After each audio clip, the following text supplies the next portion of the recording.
Hi everyone, my name is Aran Koning. Welcome to the extraordinary unraveling of the mystery. Oh wait, of the grand reveal of the mysterious cake murder mystery. I'm Aran Koning. I do a lot of game jams. This talk is about a game jam game I made together with wait.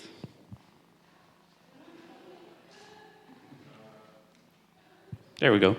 The game is called The Grand Reveals the Mysterious Cake Murder Mystery.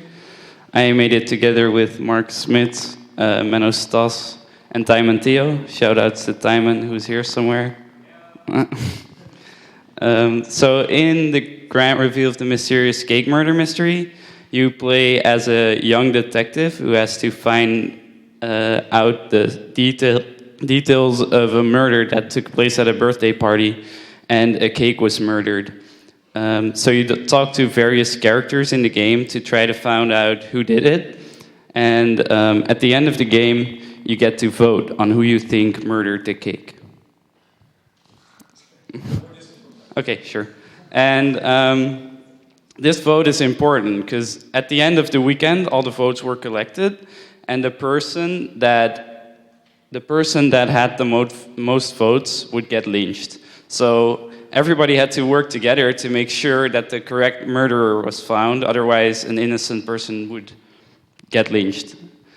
So the grand reveal was like a big event in the game at Sunday at 16:30, where the murderer was found out.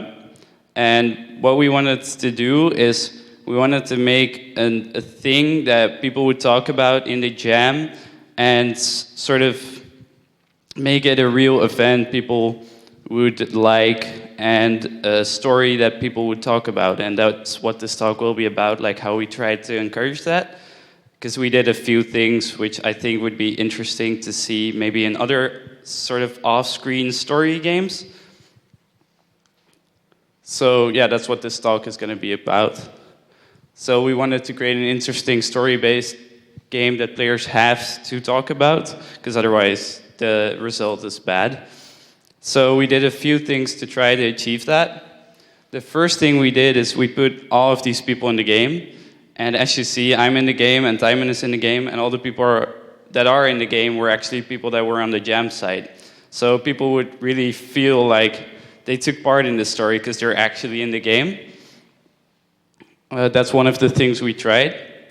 Then we also added a timer in the game, because otherwise, if you can just find out the complete complex murder mystery, then you wouldn't really have to talk, because why would you have to talk if you already know the answer yourself completely? So you have to find out together to actually find who the murderer is.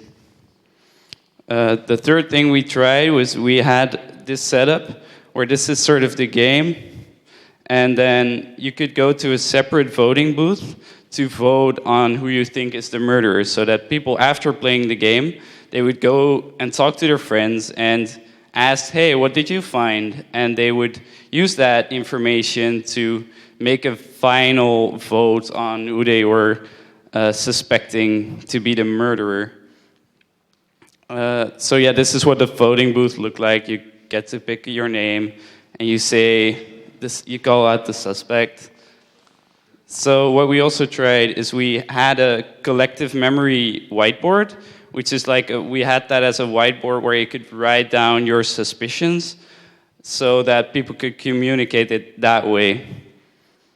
So did any of these things really work? Like, were people talking about the game more because we did these things?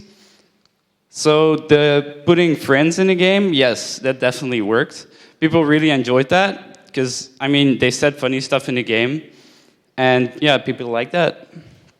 The timer, it kind of worked. The timer is way too long. And that made it so that a lot of people could actually just play and see most of the dialogue, which had a lot of influence on the whole talking itself. Because if you already have like a super clear suspicion, then you might as well just fill it in right away, which also brings us to this point, because then the separate voting booth also lost its point, because, well, people are not really going to talk about it if they already have a clear suspicion. So the collective memory whiteboard, did that work? No.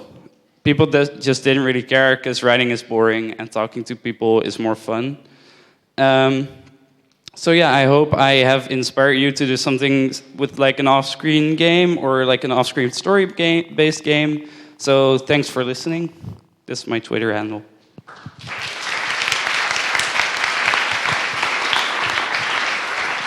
Thanks.